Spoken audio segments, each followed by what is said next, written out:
দয়ার নবী গো,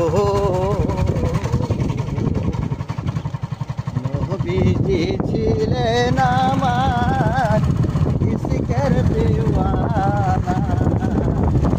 দয়ার নবী গো, ওই একদিন নবীর মুখে দুগ্ধ দেয়, সে দুদিন নবী নাহি খায়, আমি না খেতে বলে ছেলে বাঁচবে না। ও তাই নবী বলে মাগো মা, তোমার দুগ্ধ খাইব না। ও তাই নবী বলে মাগো মা, তোমার দুগ্ধ খাইব না। তোমার দুগ্ধ খাইলে পরে উম্মত পাইব না।